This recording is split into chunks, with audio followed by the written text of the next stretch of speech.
नमस्कार दोस्तों, आज हम लेकर आए हैं देश दुनिया की बड़ी और महत्वपूर्ण खबरें, वो भी सिर्फ 10 मिनट में, ताकि आप रहें हर खबर से अपडेट।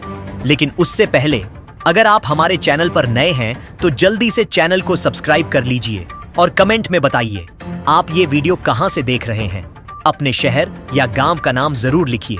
तो चलिए शुरू करते हैं आज की टॉप न्यूज हेडलाइंस। बड़ी खबर, इंडियन आर्मी अग्निवीर भर्ती रैली 2025 के एडमिट कार्ड जारी कर दिए गए हैं। अभ्यर्थी अब इंडियन आर्मी की ऑफिशियल वेबसाइट पर जाकर अपना एडमिट कार्ड डाउनलोड कर सकते हैं। परीक्षा में शामिल होने वाले उम्मीदवारों को अपने साथ एडमिट कार्ड, आधार कार्ड, फोटो, शैक्षणिक प्रमाण पत्र और अन्य जरूरी दस्तावेज परीक्षा केंद्र पर साथ लेकर जाना अनिवार्य होगा। सबसे अहम बात, इस बार फिजिकल टेस्ट में बड़ा बदलाव किया गया है। दौड़ और पुलअप्स को 4 कैटेगरी में विभाजित किया गया है, यानी उम्मीदवारों का चयन अब नई श्रेणियों के आधार पर किया जाएगा।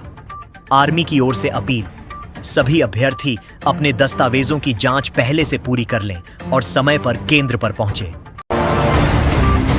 दिल्ली से बड़ी और अजब खबर, राजधानी दिल्ली में बारिश चोरी का मामला सामने आया है। जी हां, आपने सही सुना, बारिश चोरी की शिकायत दिल्ली के पार्लियामेंट स्ट्रीट थाने में दर्ज कराई गई है। दिल्ली प्रदेश युवा कांग्रेस ने यह शिकायत दर्ज कराई है। संगठन के प्रदेश अध्यक्ष अक्षय लाकड़ा का कहना है कि दिल्ली में 1.25 करोड़ रुपए की वर्षा चोरी हो गई है।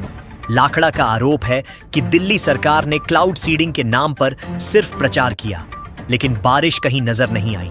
उनका कहना है कि कानपुर से विमान उड़ाया गया दिल्ली में बारिश कराने के नाम पर नतीजा सिफर रहा। युवा कांग्रेस ने दिल्ली पुलिस से मांग की है कि जो लोग इस वर्षा चोरी में शामिल हैं, उन पर तुरंत जांच बैठाई जाए और गिरफ्तारी की कार्रवाई की जाए।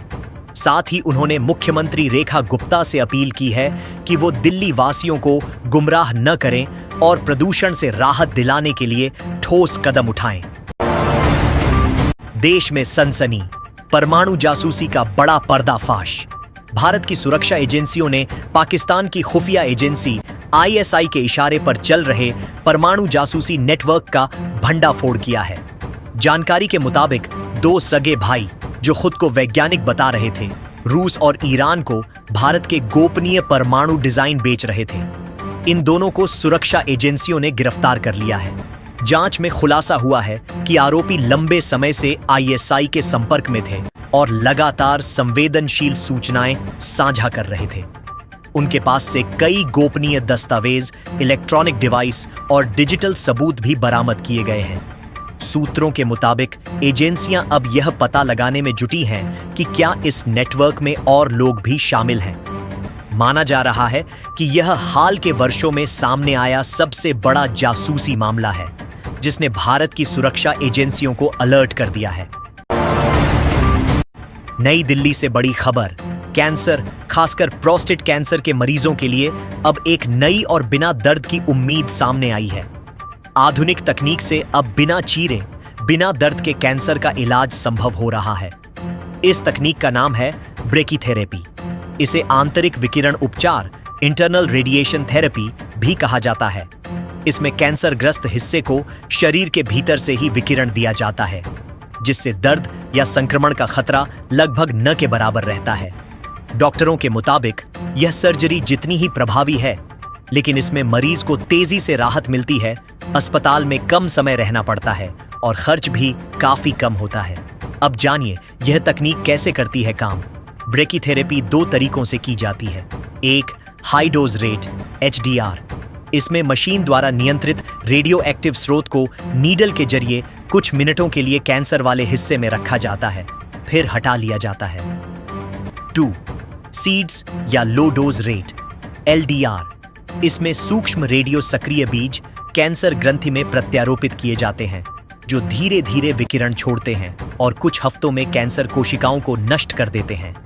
निष्क्रिय होने के बाद ये बीज शरीर में ही रहते हैं, लेकिन किसी तरह का नुकसान नहीं पहुंचाते। अमेरिका से बड़ा झटका, प्रवासियों के वर्क परमिट नियमों में बड़ा बदलाव किया गया है। अमेरिकी गृह सुरक्षा विभाग DHS ने प्रवासी श्रमिकों के रोजगार प्राधिकरण दस्तावेज EAD को स्वतः बढ़ाने से इनकार कर दिया है। इस फैसले से अब हजारों विदेशी कर्मचारियों, खासकर भारतीय पेशेवरों पर बड़ा असर पड़ने वाला है। पहले जहां ईएडी की अवधि स्वतः बढ़ जाती थी, अब कर्मचारियों को नई मंजूरी का इंतजार करना होगा।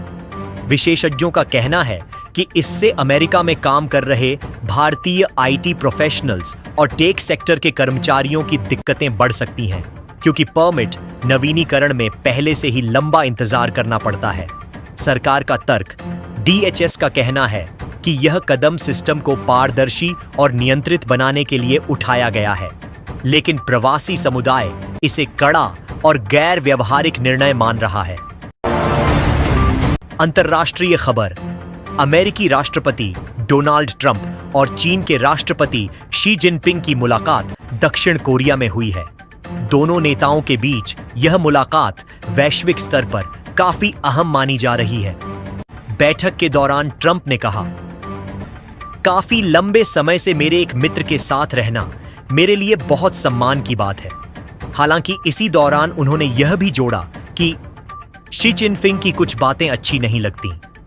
ट्रंप ने कहा कि दोनों देशों के बीच कई मुद्दों पर मतभेद हैं, लेकिन संवाद और सहयोग से उन्हें सुलझाया जा सकता है। विशेषज्ञों का कहना है कि यह मुलाकात अमेरिका चीन संबंधों में नई दिशा तय कर सकती है, खासकर व्यापार और सुरक्षा से जुड़े मामलों में।